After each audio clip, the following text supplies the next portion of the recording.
Okay, so we're talking about The Conjuring. The Devil Made Me Do It. Don't stop listening. We're gonna talk about other stuff. Okay. Speaking of the devil, it just makes me think of sin, and there's no sin worse than a boring fucking movie. Just saying. What about child murder, Casey?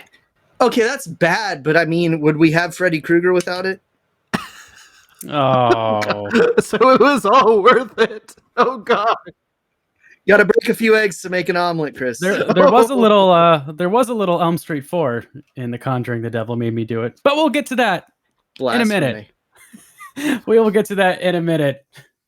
Welcome to another Mishbowl podcast, Horror Decompose, the pumpkin-scented intersection of horror and pop culture. Joining me today, my name is Zach. As always, the two coolest professors around and the only professors that are willing to podcast with me, Professor Casey, Professor Chris Pistol.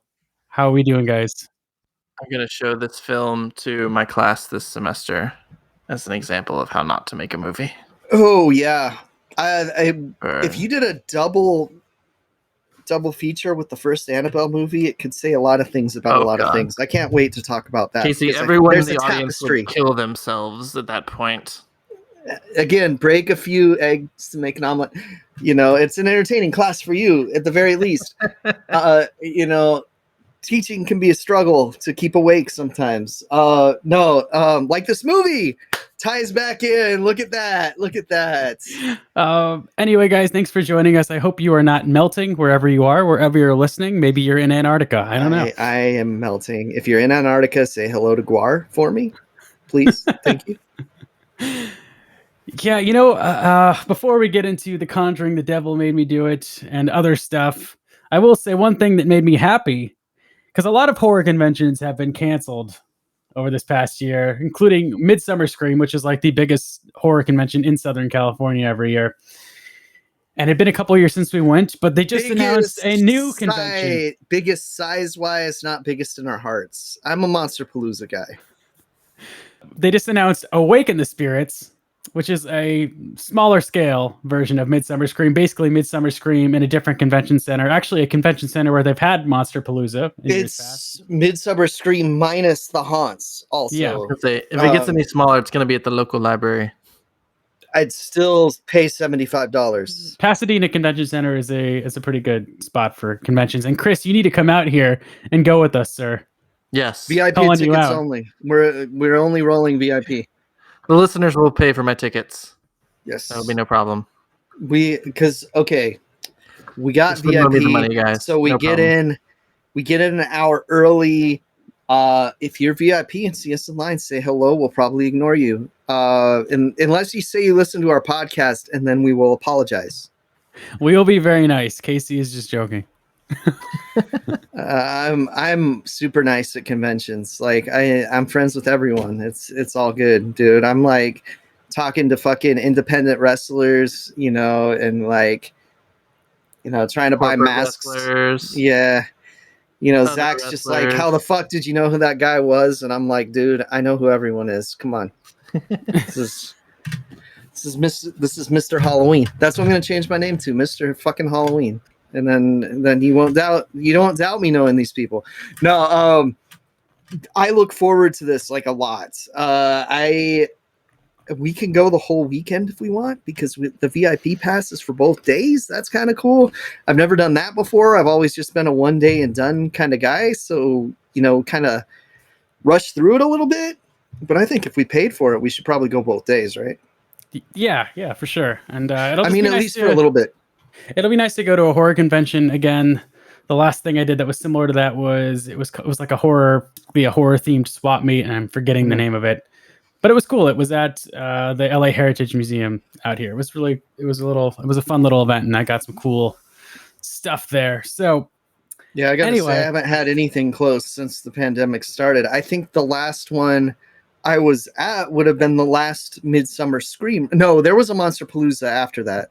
Yeah, I think the last thing I would have went to would have been Son of Monsterpalooza at the end of 2019.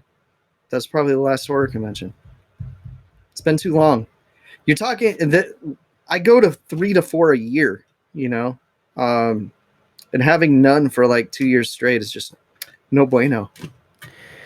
Yeah. All right. One more thing we have to address before we get into our review. Chris, you got a haircut. Your majestic locks are no more.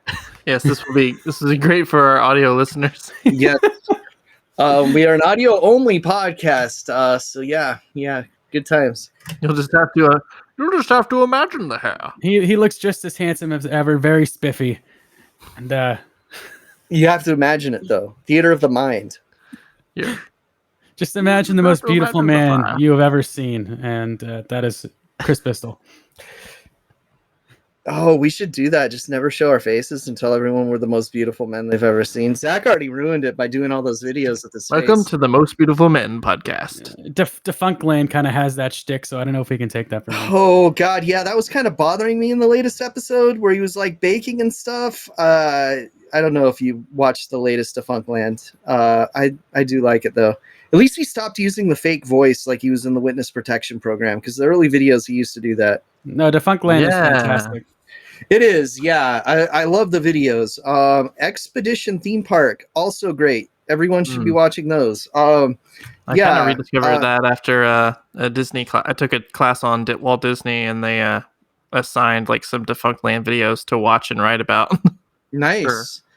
End of the semester. Expedition Theme Park does a great series on horror nights, and they just dropped an awesome video on Jack, the icon of the Florida horror nights a lot of years, the Killer Clown. And he's made it to Hollywood a couple times, but yeah, it's pretty fascinating. I did not know that. Zach, you're the WWE guy. Last name Rome, interview guy that's on the show. Jim Rome? Jim Rome, yes. He used to be one of the Jacks. Oh, interesting. Really? Yeah, he's not the main Jack, but he was a Jack. I would love to be one of those characters, like the icon face character of the whole event. Holy shit. Yeah, we don't get those in California though. We don't have like a main host, a main icon for a lot of the events. They are starting to tease stuff for Halloween Horror Nights out here, which makes me very happy. I'm very excited. Well, we're probably going to be seeing some panels giving us straight up previews of stuff. And we're going to have priority entry into those panels because we're rolling VIP, bitch. All right, we have gotten way off topic, so... we don't want to talk about this movie. Fine, that's fine. We have a double feature scare for you today because we're going to talk about The Conjuring, The Devil Made Me Do It, and then I'm going to give you a little review of A Quiet Place Part 2 because we had 2 major horror releases in the last month. So without further ado, let's get into it. This is the double feature scare.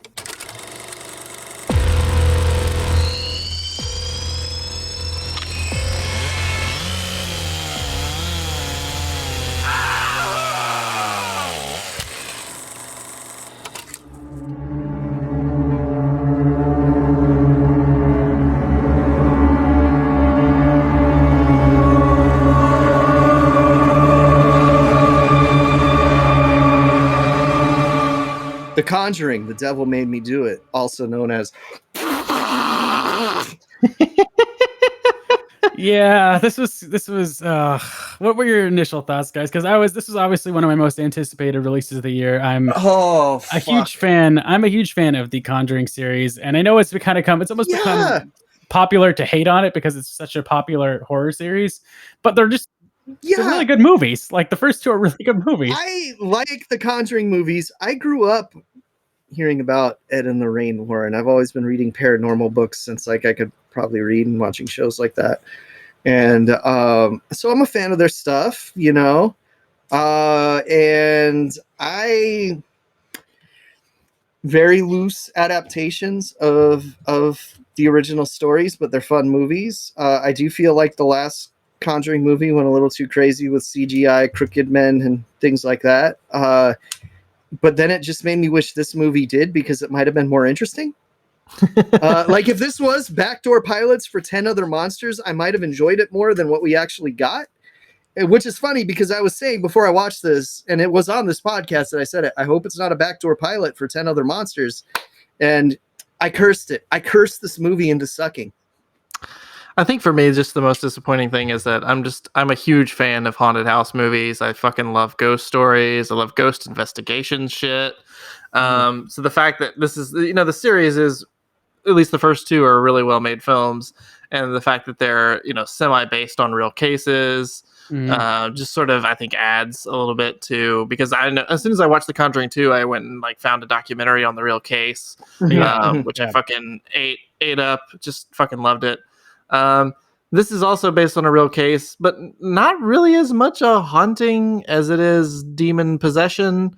So we kind of get away from, I feel like, what I think is the core sort of theme or formula of the series, which should be, I mean, Ed and Lorraine Warren always sort of attribute their hauntings to the work of demons, which is always kind of present in this series. There's always like a demon who's behind everything, but it's still also, it's still sort of centrally a ghost story. And this one kind of almost all but throws away any kind of haunting aspect and kind of goes full into a demonic possession story. Zach, I'll let you say what you think, because I got a tangent on this whole demonic possession thing. Just complete with every demon possession cliche in the book. Yeah, I have a lot of thoughts, but obviously the most obvious thing is that James Wan was not behind the director's chair, and his presence is clearly missed. I think the film looks nice, but he's clearly missed in the scary department, specifically because there just are none in this movie. I feel like it doesn't have the same production design feeling either, where you can actually place what year it took place. There are elements. I think the best part of this movie is the opening sequence. Absolutely. With the exorcism scene, there's some fun contortion stuff there. You get they actually just did the shot from The Exorcist with the priest coming up to the house, Yeah. They like doing that. Just felt like I don't know. That just felt like such a lazy kind of part of my rant. Homage.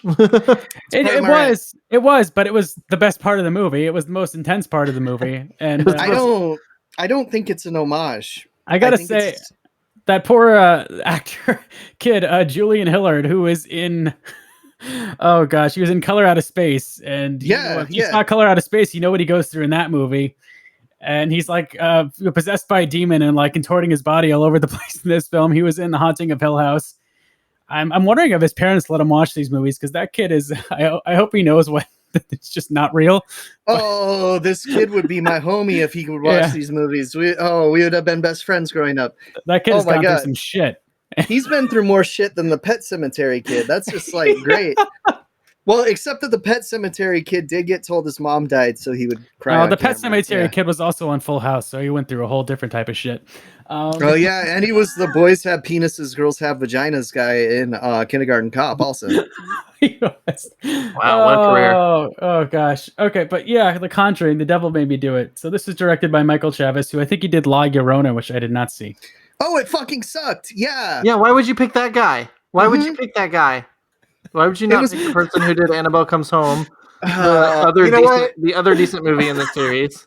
I read about this once. David Lynch, when he was in film school, all right, he decided all film is made to give someone an emotion, So he shot a film that was just a camera above a girl turning over in bed for an hour or something like that. When people were like, why'd you make this boring fucking shit? He's like, well, film makes an emotion. I wanted to give the emotion of boredom.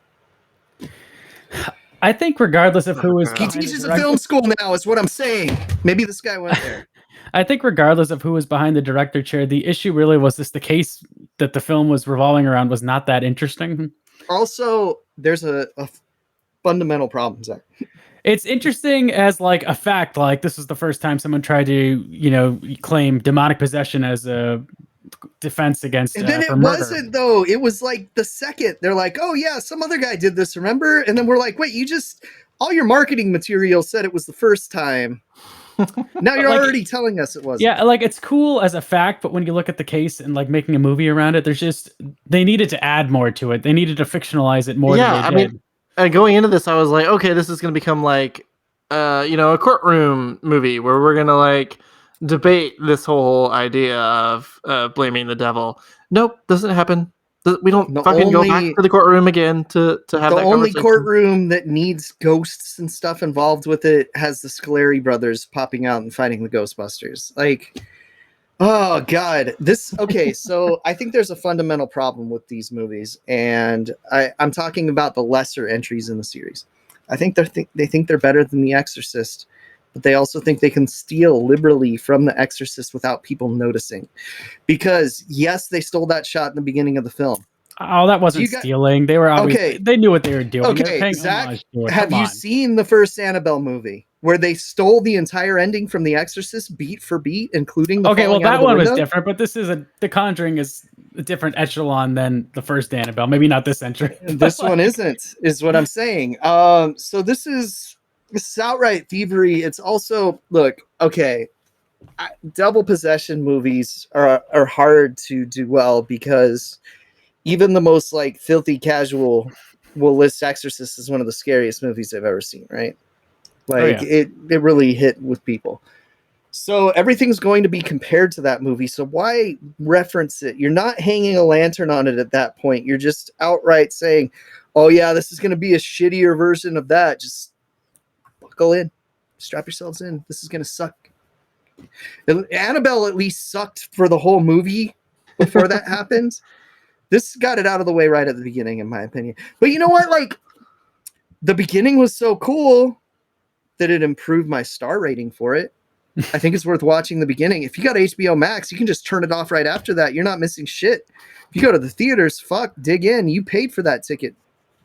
Oh no, this movie has some great moments. I mean, I love Patrick Wilson and Vera Farmiga. They're great as Ed and Lorraine Warren. I loved watching them. Like the first 30 minutes of this movie or so, I was like, oh great, another Conjuring film. I'm enjoying this. I'm enjoying being in this world with these characters again. It ends up not being a possession movie. They start fighting a witch the whole time. A really boring, like the most boring witch in the world. Right. Well, it does the Exorcist 3 thing where it's like, really, like the kid who is possessed, who ends up committing the murder, kind of doesn't have anything to do with the rest of the plot for the rest of the movie, and we just cut back to him every now and then, and they throw in a possession scene or an exorcism scene at the prison, just like in Exorcist 3, where we just like cram in an exorcism, happening on the sidelines away from like the main story. Or hey, let's throw in the waterbed scene from Elm Street 4, but not have Freddy say, "How's that for a wet dream?" I felt like a cut scene from one of the Haunting shows, because it was the same kid, the same damn kid. From the first season. You know what this movie felt like?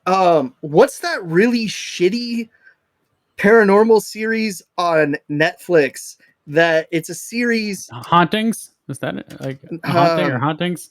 Maybe something like that. So there's a series on Netflix that they go and they're doing true stories of hauntings, and they're talking to people, and then they do reenactments, and for some reason everyone's fucking in every story so that they can get nudity in them, and there's like monsters, not just ghosts, like straight up Hellraiser shit in half of these. I think it's called A Haunting, maybe. There are probably cooler monsters in those than in this film.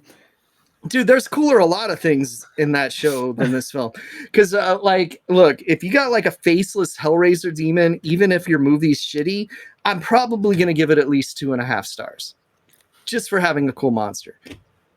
No cool monsters here. Do we even get to see the devil in this? I don't remember. No. Well, I'm just going to admit, like, halfway through this movie, I started to check out, so I wasn't 100% sure what the fuck was happening. I know there's a witch. I know that there's this was foreshadowed in like other Conjuring movies, right? This antagonist. Help me out, Zach. Fill in the blank. I'd have to watch Conjuring 2 again. She might have been, but the thing is, they didn't even reference Conjuring 2, which is another thing that bothered me. Like, that was such an epic film and an epic case, and I was hoping they would at least like some like flash to it or mention of it in passing. Like, it's not timeline wise, this might have been before it. No, this is in 81. This is supposed to be 4 years. Shit. That was in 77, so this is 4 years after that. They didn't even mention it. Like, you think in passing or something. Like, I mean, so they had to establish that Ed Warren is getting old because he has like a heart attack and has to walk with a cane after that. Yeah, he has a heart attack like 18 times in this movie and faints a lot. Yeah. Yeah. I mean, the real Ed Warren was not in great shape. Zach, you did this. You picked this as an episode. I'm just saying. Wait, come on, guys! It's a Conjuring movie. We have to talk about it. It's a huge release. We have to talk about it. We were all looking forward to seeing this. Jesus Christ! I don't think it I just wasn't that invested in the plight of the Glatzel family or Arnie. Really, nah. There wasn't that much, like, compared to the Enfield case in Conjuring 2 and the family that was at the heat of that and the little girl that was involved that you felt really bad for. But there's so many great sequences. Think of like in Conjuring 2, look at the scene where she's watching TV and then there's like a ghost in the chair that's watching TV and changing the channel. Super cool. You know, you have the whole stuff with the crooked man, which I know Casey had some issues with. I liked it. The final climax at the end, where Vera Farmiga is facing off with Valak, and then you have like the tree and the lightning bolt that comes down through the window, and it's really intense. It's great. This tries to have a big climax, suspenseful scene, but like it just didn't grab me. Oh God, it felt like it was one of the Transporter movies or something. It just wasn't that interesting. The stakes didn't feel high. I didn't feel like anyone was in danger. And like across the way, you have like something going on in the prison with Arnie, who's being possessed, and the witch is trying to the spoilers, trying to kill him, cause him to kill himself. And it's just, I didn't care. I didn't really care about that family that much compared to like Conjuring 2 and the first Conjuring, where you can see all the, I think they needed to show a little more of Arnie and him before he got possessed. The incident that this movie sort of surrounds where Arnie kills somebody allegedly under demon possession is really stretched. Yeah, it's really like kind of glossed over and stretched to the point where you're like, if they'd kept that more of, I feel like, a mystery, like build this film around a mystery of whether or not this kid really was demon possessed or not, and that would have been interesting. But it's just there's nothing wrong with like any of the performances in it. I mean, Rory O'Connor, who plays Arnie, is fine. I think it's just the character is not that interesting. No, because you care about the kid more than Arnie. That's the problem. I think again, if this was centered around Julian Hillard and his character, it probably would have worked better. But that's not how the story went. That's not how the case is. They needed to fictionalize this more. They needed to add some more monsters of what a crooked man or something to make it a little more interesting. Yeah, dude. This witch was no Valak, and there's some cool visual moments. There's like a scene where you see a shower curtain ring and one of the rings like pops up and it's like a finger. I think that was a cool little visual trick. Yeah, that was interesting. And there are a couple of fun, humorous beats. I liked when like the lawyer's like, you're not going to get me to say that his defense is demonic possession unless you can show me some proof. And the Warrens are like, okay. And then you cut to the next scene, and she's like, he's not guilty because of demonic possession, because they like showed her Annabelle off screen, which is kind of funny. The best line in this film is when the Warrens, they go to meet this priest who they find this like witch totem, and they're trying to find out more about like demonic cults. So they hear about this priest who has some experience with it, played by John Noble, great John Noble. And so they go to his like chicken farm, and they go to shake his hand, and John Noble's just like, I have chicken shit on my hands. And he walks away. I feel like I have chicken shit in my eyes and my ears from watching this movie. This such a misstep that my question for you guys is, do you think they rebound from this? They've rebounded from the first Annabelle movie, and that was really, really bad. Okay. Do you think this is a franchise depends on how much money this? I think it depends on how much money this one makes, which I don't think it was. I don't know. I don't think it was super unsuccessful. I mean, who can tell nowadays? The spin-offs were like their own. Weird. The thing is, the spin-offs were their own. They were separate from the Conjuring series. Sure, they were connected, but if they didn't do as well, it didn't matter. They had lower expectations. They had much smaller budgets. Mm-hmm. This has already made 116 million from a $39 million budget. So yeah, I think we're getting another Conjuring. Yeah. That's from the director of Annabelle 1. I'm not sure where they're going to go from here, but there's plenty of cases. I mean, Do they all have to be based on real cases? Can we just make up something interesting so it's more interesting than this fucking movie? I'm pretty sure they can make it up, considering that's more likely than not what the Warrens did, the actual Warrens, as much as I love the series. Yeah.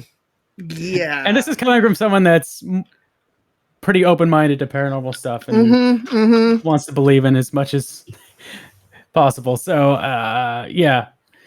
I do think I do have. There was one scene where they're going down to Father Kastner's basement, and Vera Farmiga is like, "Oh, I don't want to go down there," and because he has like a bunch of books on like demonic cults and stuff. And I'm like, dude, you guys have a museum full of haunted shit. You're really afraid to go down to like a library with like demonic. Your home is a prison for ghosts and demons. Yeah. She like goes down there and she's like, you should burn this shit. I'm like, have you seen your house? Where you specifically have told people not to burn shit because it releases the negative energy. How can you say that when you have like a fucking house full of possessed objects? Yeah. You know what bothered me is it was so weird. The witch's totem. They were the same kind of totem given to everybody. The scale of this totem seems to change in every scene, including sometimes in the same scene. Like the things that it's been hidden inside shouldn't have fit. This giant skull and all this shit. That kind of bothered me a little bit, but a lot of this movie bothered me. Do you guys want to get to our ratings? I have a couple more things. I did think it was interesting that so when Annabelle comes home, they had McKenna Grace play the Warren's daughter, and in this they went back to the actress that played their daughter in the first two Conjuring films. So I thought that was interesting, but I guess this is supposed to be later on, so McKenna Grace is probably still too young to play an older daughter, so they brought back the actress that was in the first two Conjuring movies to play her daughter in like the couple scenes she was in. Because enough time's passed from those movies that she's older now. Yeah. So I thought that was interesting. Yeah, nice. I didn't notice. Yeah, for me, the one thing this movie did do well that I appreciated, because I think at the core of the Conjuring series, it's really the relationship between Ed and Lorraine Muller and their love for each other, and they definitely emphasized that. You know, we got a little flashback to when they met, which I think they could have expanded upon a bit. It was shorter than it should have been. But I did appreciate that they did go back to that, because I think those are important beats. And that's why, for me, The Conjuring 2 is so great. And I think better than the first one. It really builds upon that and the love for each other and how strong that is and how they kind of get through what they're going through with the Enfield case and stuff. And so I did like that they tried to tie that in. It's just everything around it wasn't as strong. And it wasn't balanced as well. But we got to see asshole Ed in this though, because a lot of people said he was a dick in real life, and he was kind of a dick in this movie. Yeah, I mean, I don't know, when like the scariest monster in your movie is just like a fat cadaver. It's just like running at yeah these fucking fat cadavers just love to just fucking haul ass towards you. This fat cadaver, you guys got to watch it again, because my theory is that should have been called Fat Cadaver. That fat cadaver is the dead body of Robert Paulson from Fight Club. Watch it again. The resemblance is uncanny. His name is Robert Fat Paulson. Cadaver is the next Nicolas Cage picture. Hold on. Fat 81? Cadaver is your spinoff. Hold on, 81. What year did John Belushi die? 80, I think. So they go. It's the cadaver of John Belushi. Man, I wanted to like this more than I did. I want to hear. Can I hear your guys' ratings before I get mine? Chris, go for it. Yeah, I gave this a 2 out of 5. I was bored. I was very bored. It's not like the worst piece of shit ever. It's not like insulting or just totally incompetent. There were times when I perked up. But yeah, it's just I don't know. I don't think I'm a huge Exorcist movie. Other than I feel like there's 2 good Exorcist movies, The Exorcist and The Exorcist 3. I'm stretching to think of another one that I like. So maybe I'm just not a big you should check out the last Exorcism. No, it isn't. Okay, it's good. It's good. Oh, okay. Exactly the only one. It's a good found footage. Okay. Exorcism movie. Is that the one that ends with the web link? It's like yes. Find out what happened here. Is it? Yes. Yeah. I don't remember that. Pissed off a generation. Maybe I'm remembering that movie wrong now. It's been a while if you think it's good, I'm assuming you are. I don't know. It's been a while. Or wait, maybe that. You know what, Chris? Maybe that was The Exorcism of Emily Rose. Shit. Yeah, I remember liking that when it came out, but I haven't seen it since. The Last it came Exorcism out, is good. so- It's a found footage flick. Okay. Yeah, it just felt like it was going through the motions. This series just feels really tired at this point. It needs some new life in it. Yeah. The recordings of the actual exorcism, that they play during the end credits was the best part of the movie. Which just means I just would like to see a documentary, I think, about this and about the Warrens and all their shit. That would be you could do a fucking mini series on the Warrens, and it would be. If this makes a documentary come out, then the movie was worth it. There has been a Travel Channel documentary. Yeah. I mean, Warrens, a real one, Zach. It was a fluffy documentary. It was pretty fluffy. HBO on this shit. I want McMillions, but with Satan is what I want. Okay, and fucking ghosts, and creepy dolls. Yeah, my rating was 2.5 stars. There were moments like earlier on where I was like, "This might be a 3. This might be a 3," and then it dipped. I didn't hate it. I enjoyed parts of it. Like I said, I love Patrick Wilson and Vera Farmiga. I love those characters. So the world itself isn't tired to me, but James Wan, please come back. Please. and Aquaman's not. Come on, don't do Aquaman. Come back. I release Malignant. Show us a trailer. I'm surprised there wasn't a trailer released for that. Well, with The Conjuring, that's weird. Why didn't you put out a trailer with this movie? Because it was on HBO Max, Zach. It was out in theaters too. Yeah, but I did not. That is another point I should say. I did not see this in theaters. It just didn't get around to it. I did see A Quiet Place Part 2 in theaters, but I did not get to see The Conjuring, The Devil Made Me Do It in theaters, and certainly it would have helped things. But it I don't think it would have in my case. I gave it 2 stars, which for those of you that are Last Drive-In fans, that's the same rating I gave Sledgehammer. So this movie sucks the same amount as Sledgehammer, which I watched the day before. So Zach, you saw A Quiet Place too. I did. A Quiet Place Part 2, directed by John Krasinski. Does he come back from the dead? Yes and no. Oh shit. No, he doesn't come back from the dead. I was thinking, like, how do they? But he is in the movie. To make this movie. Oh, of course they do flashbacks. The surefire way to bring your famous actor back after they've died. Your famous actor that also directs the film and could have completely made the decision to not reappear. No, trust me, you'll want to see him. So, A Quiet Place Part 2 is one of the best horror releases of the year. I think it surpasses the original, and that's just because it keeps things simple. It's a simple story, it's a simple plot, and it's done really effectively, and it's all about sound, which is why you need to see this movie in a theater unless you have a state-of-the-art surround sound system in your house. It picks up like right where the first one left off. The opening sequence, you actually get to see the invasion happen, which I always like to see with an alien invasion movie. Ooh. I always like to see that, or a zombie outbreak. I like to see the actual outbreak where the invasion happened. Yeah, it's kind of a bitch move to leave that out, and so many films do. Yeah. Did we even establish in the first movie that they were aliens? Because I feel like I don't remember that. I feel like maybe they were just like tremors, where they just like, we don't know where the fuck they came from. It's kind of kept vague, and even in the sequel, it's sort of, you don't find out exactly where they came from. You don't necessarily see a spaceship either, but it's more or less implied that it's like an alien invasion, I believe. So, So Earl Bassett from Tremors gets what he wants. I'm gonna be real, and I never even saw the first one. Oh, Casey, I'm so disappointed in you. It's not bad. Even if you were just meh on the first one or just thought it was okay, I really think you will like the second one. It kind of builds on that a lot.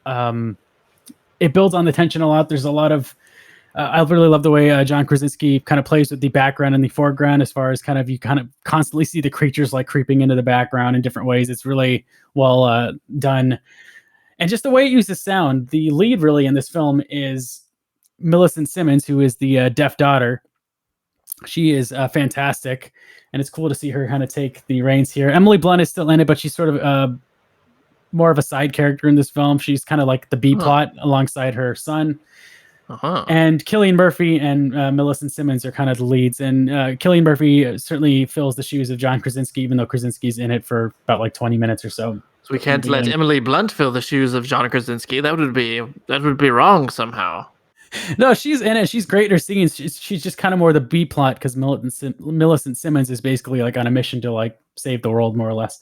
So it's great. This is just one of those movies that, you know, you don't have to think too hard about it because it's a simple plot. They're trying to, I don't want to spoil the first one, but they're trying to take something somewhere to save people.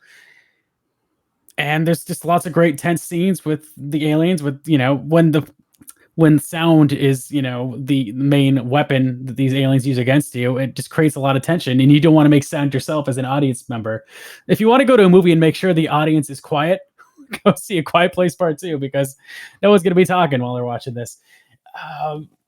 I'm excited to see Part 3. It's certainly left open to, you know, finish the story.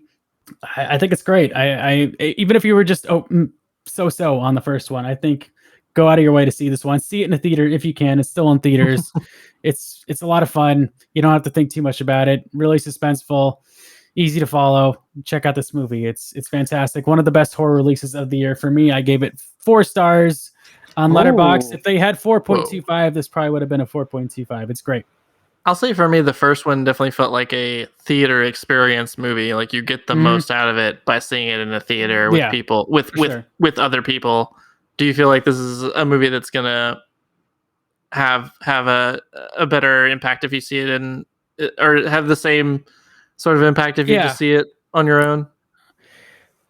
On your own, if you're seeing it in theaters, it's gonna have a big impact regardless. If you're seeing it at home, I would say probably less of an. It's still a great movie, but I definitely think if you want to really feel like the sound or lack thereof, you need to see it in theaters. I didn't see it in like a Dolby or anything. I just saw it in a regular theater. But I can imagine it's even better in like a Dolby screening. So, yeah, Quiet Place Part 2 is great. I think the hype for it was justified. I'm excited to see Part 3. I'm really happy for John Krasinski. Edgar Wright was praising the hell out of this film. So come on, it's Edgar Wright. Listen to him. I saw that and I was surprised. And I was like, okay. So check it out. Check it out. It's good. It's really good. I think you guys will dig it. So yeah, Quiet Place Part 2. Watch the first one, Casey. Nah, I'm good. Okay, so we've got a new segment. I'm excited because I came up with this segment, and the reason I came up with this is so people will send us free things. Look, real talk. If you are a DVD, Blu-ray, some kind of physical media manufacturer, and you would like to contact us, contact Zach. How do they contact you? You can write us on Twitter or on YouTube, but look us up on Twitter under Another Miserable Podcast, or you can follow me on or write me on my regular Twitter, which is twitter.com/Earth2Zach, Earth2 Zach, Z-A-K. And I'm saying that because my account's private at Lucha Gringo. Follow me. I'll probably let you. He's a very private man. Yeah, because it's lots of. He has many pictures. Private parts. Yeah, which is weird because he doesn't wear pants. So I don't. You know. No, dude, it's because that Twitter's 100% dick pics. No, maybe just 99. I talk about movies sometimes. So I've come across a lot of physical media lately because Vinegar Syndrome had a big sale, and I've also watched most of it because I'm on summer vacation right now from my job, and I had a lot of free time this month. So first things first, we have to introduce this segment, okay? And need a special guest here.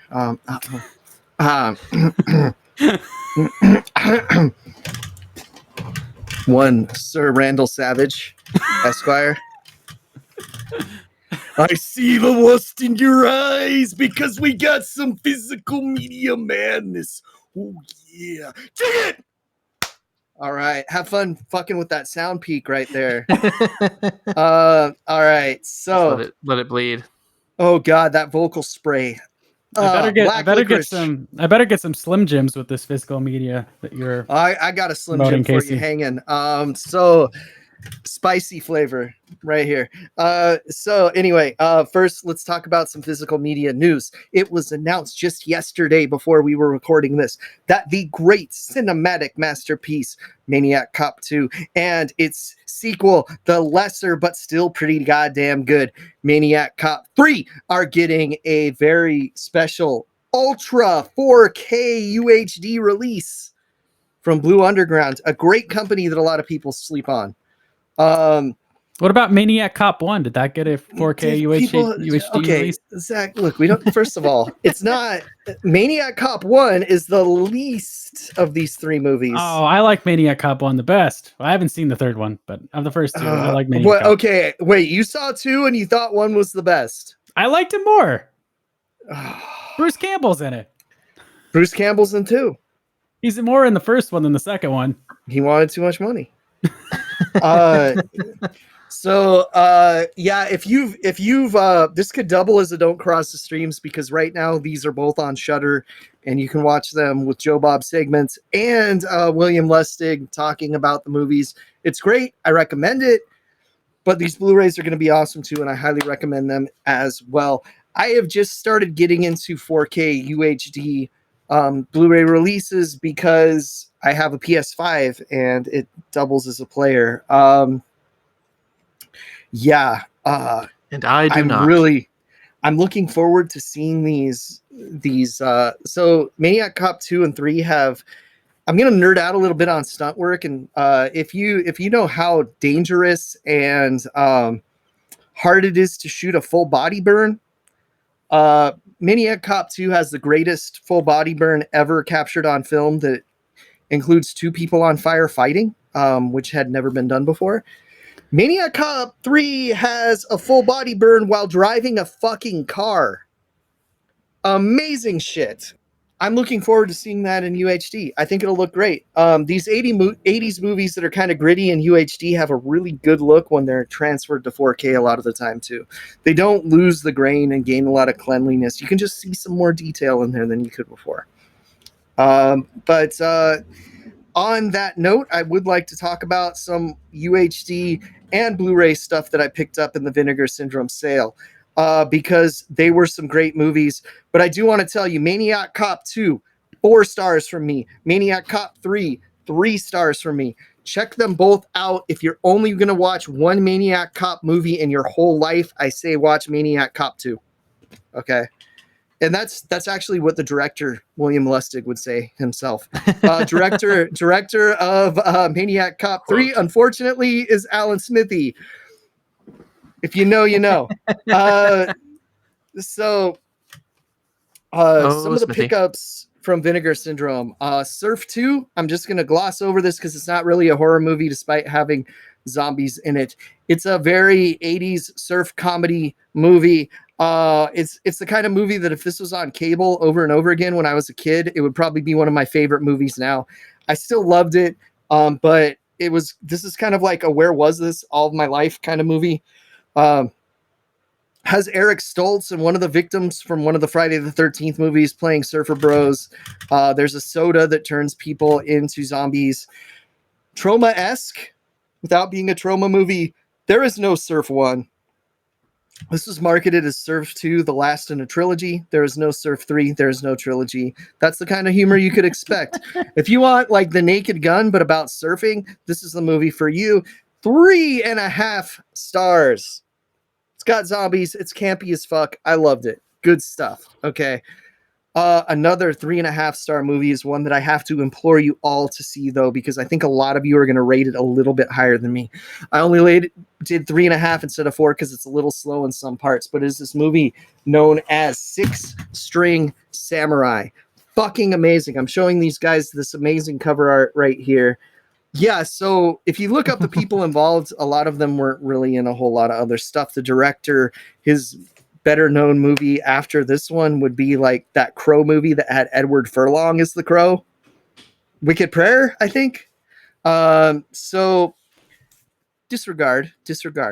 Watch Six String Samurai. It is a very stylish film about the apocalypse. It's really about rock and roll versus heavy metal, okay?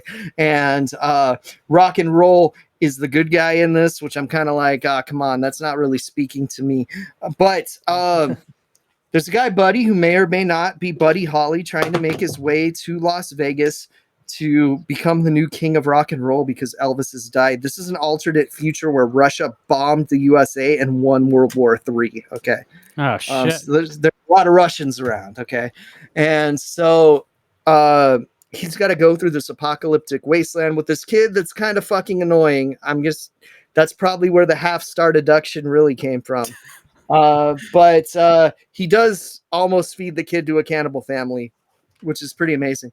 So yeah, it's kind of like episodic. Like as he goes across the wasteland, he keeps running into other people. There's a lot of people that want to fight him because he's a renowned samurai. He has a guitar. He has a sword. It's kind of a samurai film mixed with like rockabilly feeling almost. The feeling that I get from it is Guitar Wolf. I forget the movie they were in. Really great Japanese film, but it's kind of similar to that. Look up Guitar Wolf. You will find the movie immediately. I'm just blanking on it. I highly recommend this. It does have monsters in it. It's very horror adjacent. It looks fucking beautiful in 4K. And a lot of it was shot in like beautiful desert sunsets. So it has some great cinematography. We don't talk about cinematography a lot because we don't want to bore people, but I think it needs to be said for this film.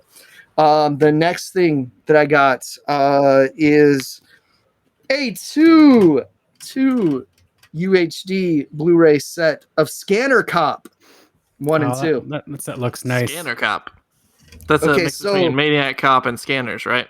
Pretty well. He's a good cop though, so it's more like RoboCop and Scanners. You guys have seen this. You guys have seen Scanners, right? Just a bunch of people going like, "Have I seen and then heads Scanners?" Exploding. See, I wish we were a visual podcast because people could have seen my perfect imitation of a scanner right there.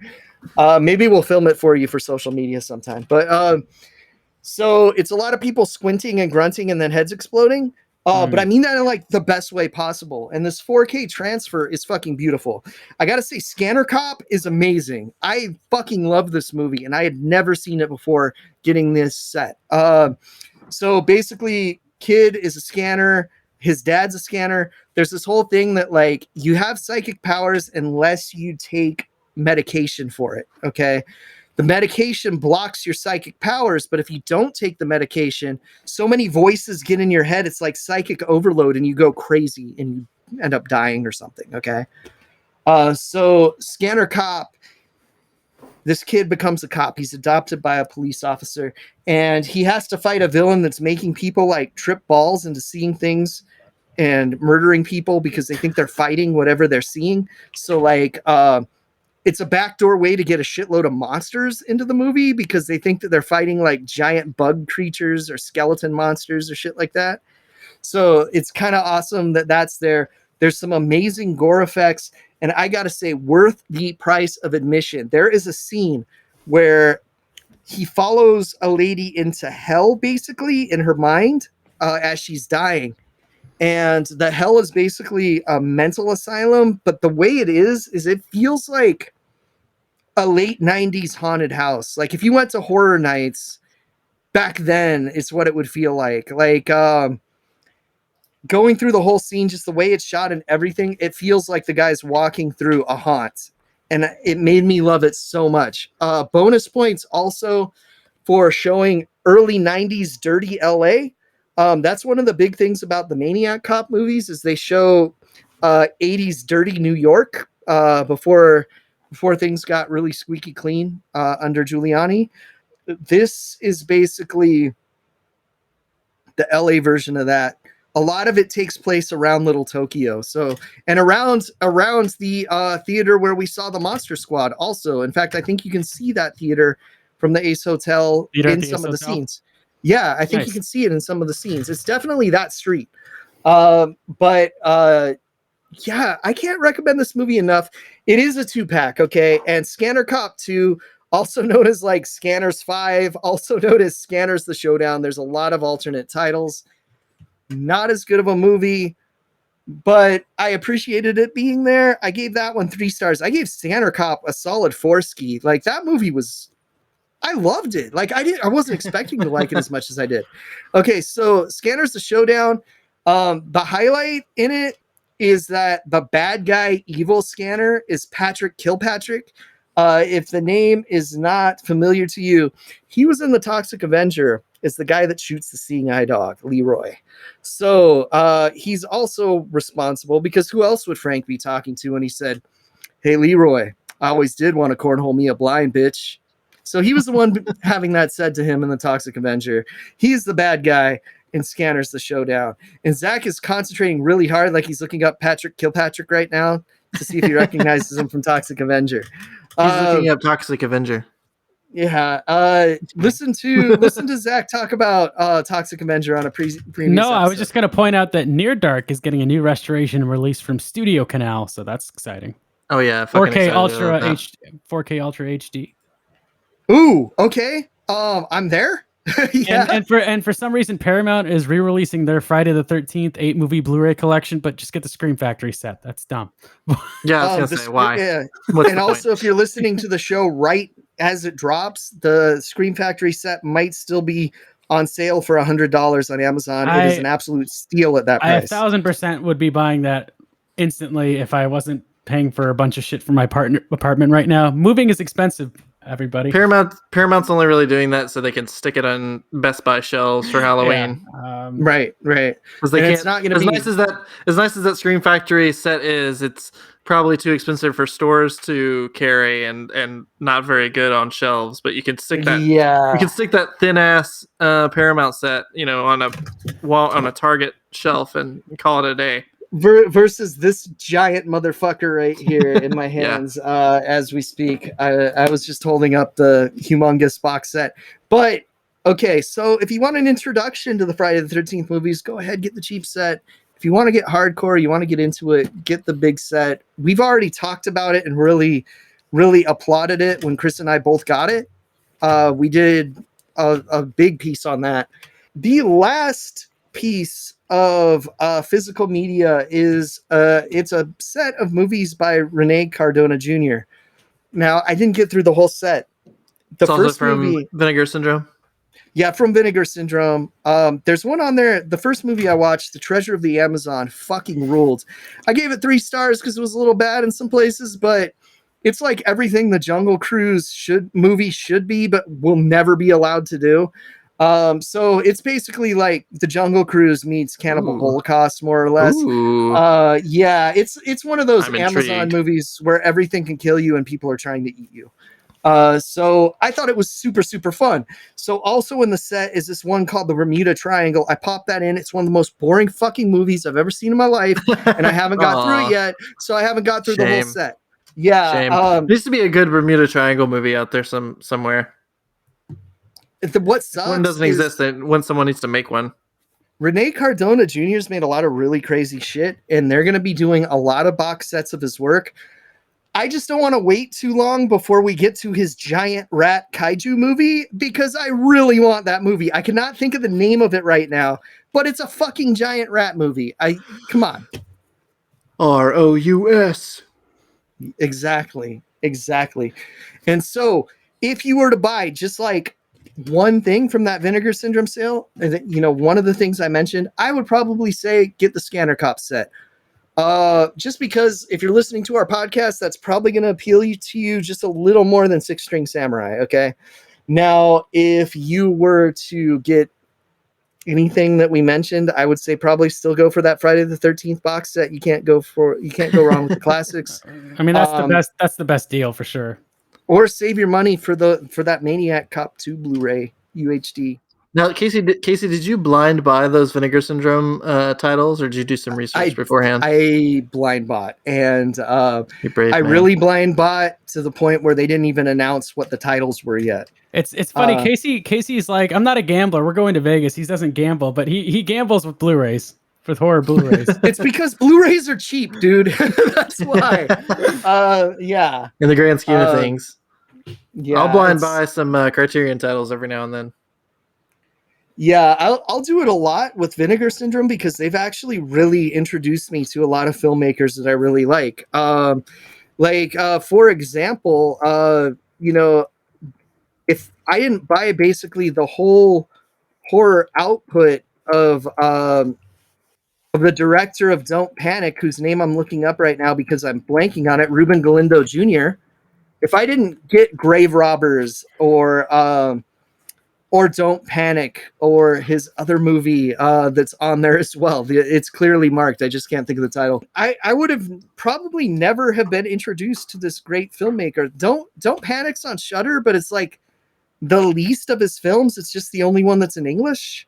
So like, I don't think that would have made me the fan that I am now.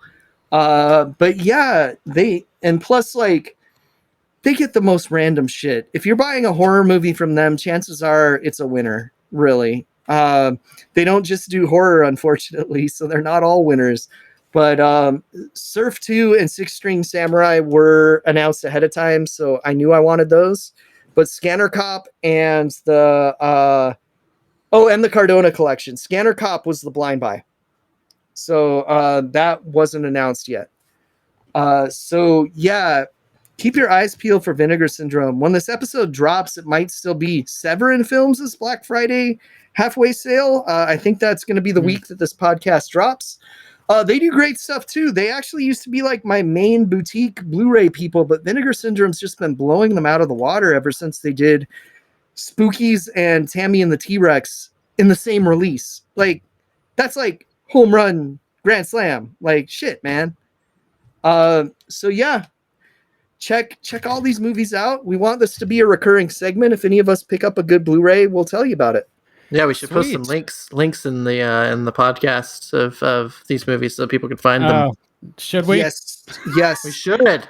Zach, all you literally have to do is go to Vinegar Syndrome. They're the only titles at the top, and you gotta wait though. Okay, so you can't buy these in this month in June of 2021. Oh, damn. Because Vinegar Syndrome's doing this weird thing where it's partners only month. So they're only showcasing their partner labels and you can't buy anything else. It's a weird gamble, but it is making you look at other stuff. I'll post. So this is a little too inclusive for me, Casey. This kind of...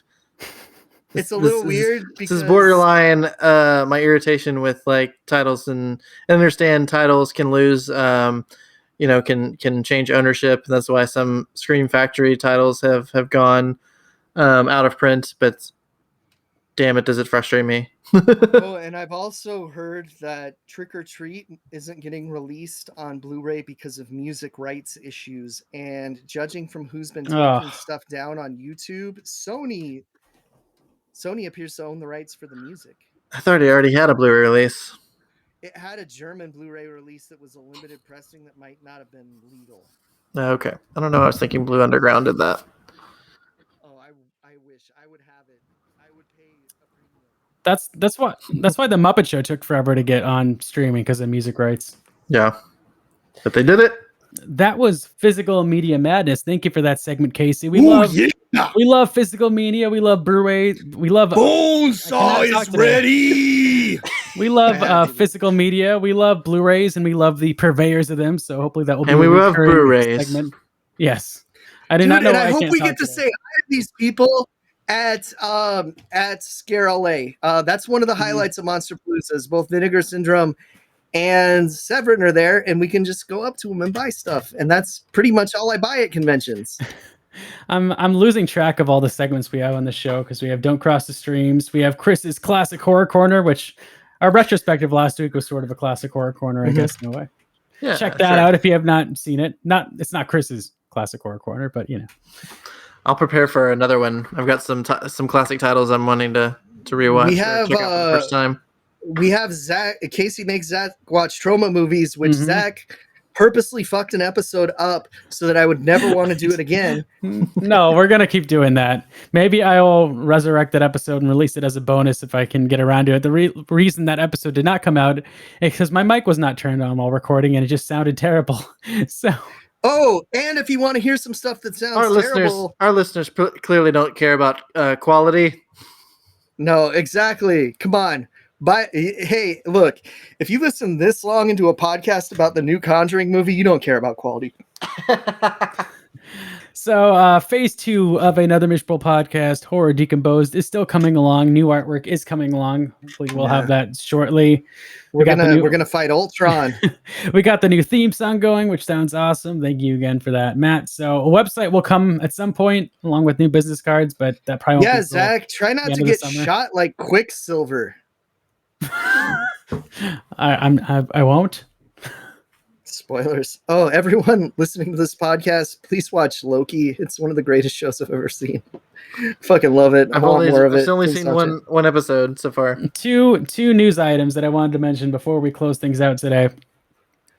I don't think we talked about this somehow, but it was announced that Rob Zombie is rebooting The Monsters, directing a Monsters reboot. How do you guys feel about that? Oh, cool. Hey, man, if he made something I liked 18 years ago, that's probably the last time he made something I liked, actually. Rob Zombie just constantly loves to pick properties that don't make any sense for him. So I'm just like, okay, go. He's apparently like a hardcore super fan of the Monsters. So like, no, he is. But why are you saying the Monsters? It's the Monsters. The Monsters. You are aware that Dragula is a car on the Monsters, right, Zach? He wrote a whole song about it. Is he rebooting it as a movie or a show? It's a movie. A movie. Okay. Yeah. Is it going to be a comedy like the show, or is it going to be a bunch of monster rednecks screaming at each other? Oh, yeah. Is it going to be extremely rapey? Is Fish Boy going to be on it? Oh, fucking Fish Boy. Oh. Rainn Wilson. Just get back on the fish. Dude, he's always going to be... He's Dwight to a lot of people. He will always be Fish Boy to me. I really hope they should have Fish Boy in the background and it's just Rainn Wilson, like they just put like a bunch of makeup on him, like he's just been rotting there for like 20 years. Like he could be like Uncle Gil's son or something. Yeah. Oh man. So I loved House of a Thousand Corpses. I love Devil's Rejects. I like Rob Zombie's music most of the time. 31. Oh fuck. Lords of Salem. Oh, Jesus Christ. And let's not even talk about the Halloween movies. As much as I love Tyler Mane, very nice man. Told him I saw him in WCW when I met him, and he said that was a really long time ago.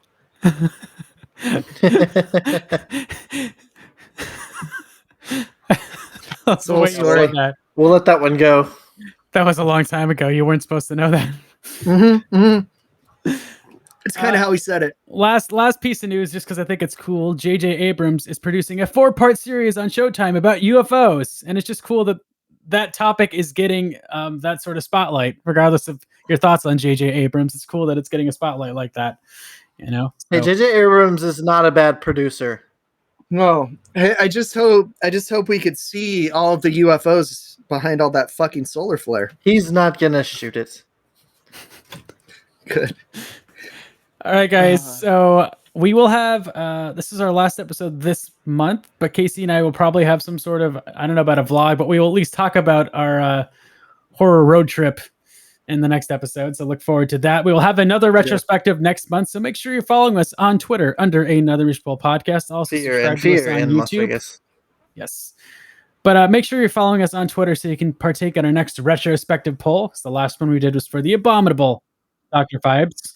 Fear and self-loathing in Las Vegas. Yeah, edit that so that sounds like a human said it, please.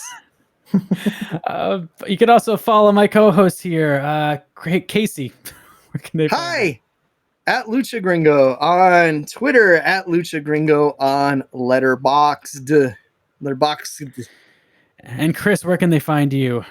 At Chris Pistol, Chris with a K and Pistol with a E. No, like where can they find you? What's your address? I'm just joking. Oh, on the Twitter and on the Letterboxd. No, like your home. I don't live anywhere. I just walk around all the time. Like George Carlin said we should do.